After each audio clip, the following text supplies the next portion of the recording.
We continue to follow that breaking news out of Washington tonight. Republicans failing to impeach Secretary of Homeland Security Alejandro Mayorkas. This evening, 3 Republicans voted against Mayorkas' impeachment, which would have led to a tie vote, effectively killing the impeachment. So a 4th Republican voted no in order to keep the issue alive so that another vote on impeachment could be possible at a later date. Now, earlier today, before this vote was taken, I spoke with Florida Congressman Byron Donalds about the crisis at the southern border and the impeachment of Mayorkas. My question to you is, how does this reach the level of high crimes and misdemeanors for impeachment? And he's all but certain to be acquitted in the Senate. So what would this really accomplish ultimately? Well, 2 things. First, the issue at hand is that Alejandro Mayorkas has perjured himself before members of Congress. He has lied about the state of the southern border. The second part is that he has not faithfully executed the laws of the United States. What they have been doing at the Department of Homeland Security is skirting federal law, finding any possible loophole in federal law, but he has not actually executed the essence of border security law that has been passed by Congress. Congress never contemplated that we would have a Secretary of Homeland Security who would essentially ignore security protocols at the southern border. It was never even a thought. And so there's only 2 remedies up on Capitol Hill. One, that you completely remove all funding from Homeland Security, and that's actually not in the interest of the American people long term. Or 2, you impeach the Secretary of Homeland Security for not faithfully executing the laws of the land and lying to Congress, perjuring himself under oath. So that's the basis of impeachment. Now, secondarily, you talked about the Senate. I serve in the House of Representatives. I cannot control what the Senate does. If Chuck Schumer decides that an open border is more important than holding this administration accountable, then that is, frankly, on his hands. And the people of the state of New York should hold Chuck Schumer accountable for that. But in the House, we are going to hold this administration accountable. Step 1 is with Alejandro Mayorkas. Well, let's talk a little bit more about border security and what's happening in the Senate with that border deal. Appears all but dead. We know today the president came out. President Biden pointed out in his speech that the Border Patrol Union, which actually endorsed Trump in 2020, is backing this border bill. The union says it's not perfect, but it gives them more tools to control the border. So isn't something on border security better than nothing, Congressman?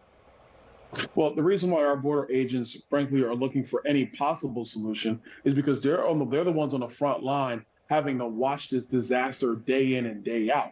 So this bill that was drafted in terms of what Joe Biden is actually doing now on the southern border, it's a minor improvement. But the reality is that Joe Biden is the one that broke the southern border. It was his policy decisions. It was getting rid of President Trump's border security measures that were working, that did secure the southern border.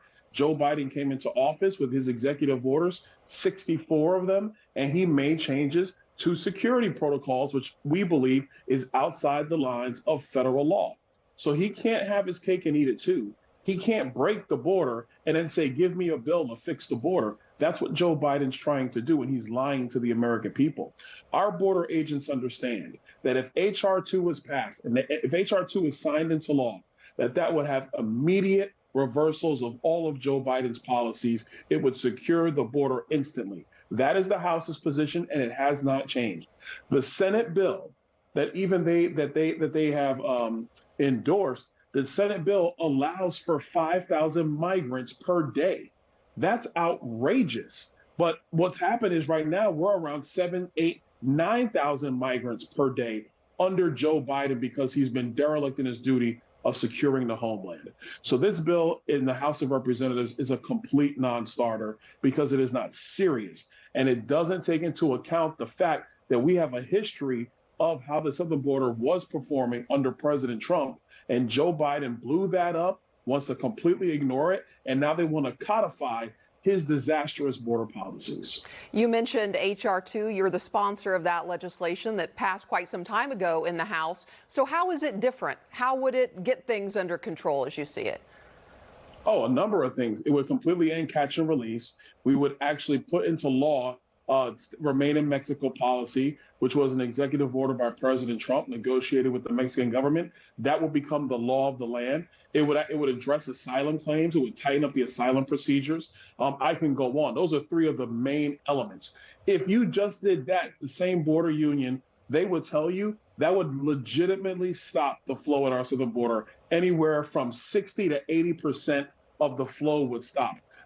The big thing that it would occur, it would stop the drug cartels from trafficking people into our country, and it will also stop the drug cartels from having young girls sold into sex slavery, because that is what's happening on the southern border. Joe Biden doesn't want to talk about that, but those are the facts. HR 2 is the remedy to solve the problem. It would actually protect children who are being used as pawns to get into our country. Because a little known fact is that when you have these unaccompanied minors, or you're having quote unquote families, what we know is that the kids who are crossing the southern border with adults, that's not necessarily their family or their parents. These kids are used as pawns. HR 2 stops all of that. It's becoming pretty clear today that here in this election year, the Democrats are now going to try to pin the blame for the border crisis on Republicans for not passing this Senate bill. So did Republican Senate leadership, talking about Mitch McConnell, Senator Langford, did they just hand the Democrats the gift of being able to go on offense now on this issue when they have been on defense? No, I definitely believe that. Listen, when James Langford and members of the Senate started negotiating this bill, I was very clear from day one. That's fine, start a negotiation, but we want to see where you end up. Because if you end up with a bad bill, it will never see the light of day in the House. That's exactly what's happened. And I believe that because of the lack of strategy in the Senate by Mitch McConnell, what has occurred is that, now the Democrats could say, we had a bill and we want to secure the border. But it's important for the American people to understand that bill was not going to secure the border. That bill allows 1.8 million illegal immigrants into the country every single year before any emergency procedures are allowed to begin. And the emergency procedures are only allowed to be in place mandatory for about 75 to 90 days.